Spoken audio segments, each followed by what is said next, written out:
પાણી વગરના તું છે કોણ? કોની મજા છે કે વીરા સામે બાબુભાઈ તરફથી વીરાના પાત્રમાં, માધવના પાત્રમાં, લાજુના પાત્રમાં અને ચંપાના પાત્રમાં 20 રૂપિયા બક્ષિસ.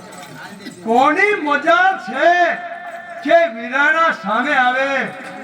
અરે એ વીરા, છોકરીનો હાથ પકડો છે તો તારો હાથ પણ ભાગી નાખે. અરે જાને જા ઓ નપાણિયા, અરે મગતરા, તું શું એક વણઝારાની જાત થઈ અને વીરા સામે પડવાનો છે?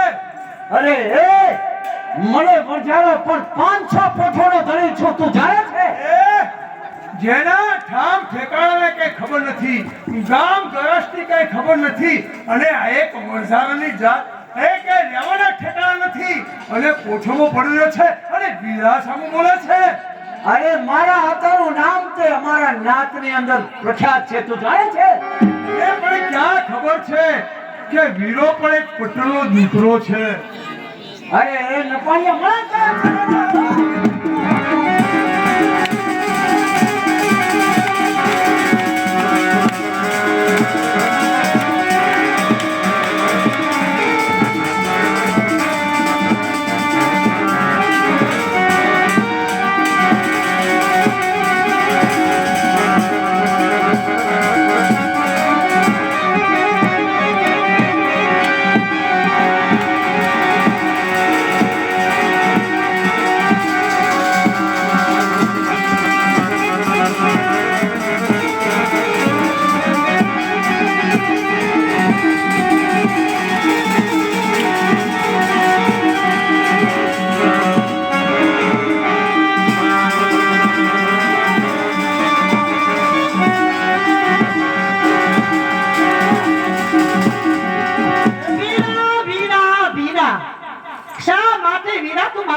વીરા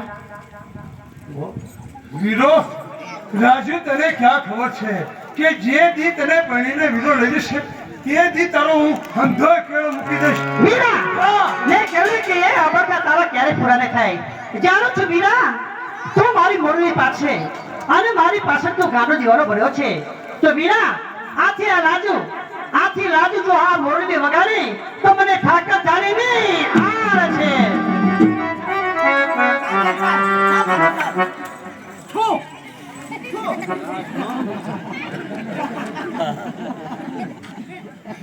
વણઝારાની જાત થઈને ગામડે ગામડે ઘૂમે છે અને આ વીરા સામે પડે છે, પણ એમને ક્યાં ખબર છે કે આ વીરો વિફરશે ત્યારે વિકાર બનશે.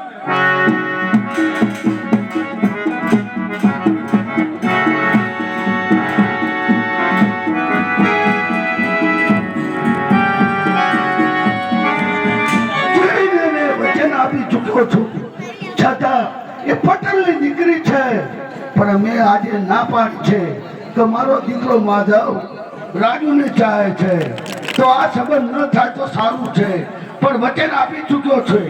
જવા દે, મને એની લગ્નની ના પાડ પડે. આજે જેવી આવતીકાલે શરદ પૂનમની રાત છે, મારા પોતાની અંદર રાસ ગરબાનો પ્રોગ્રામ છે, તો જોવા માટે અવશ્ય તું ને તારી દીકરી બંને જણ આવજો.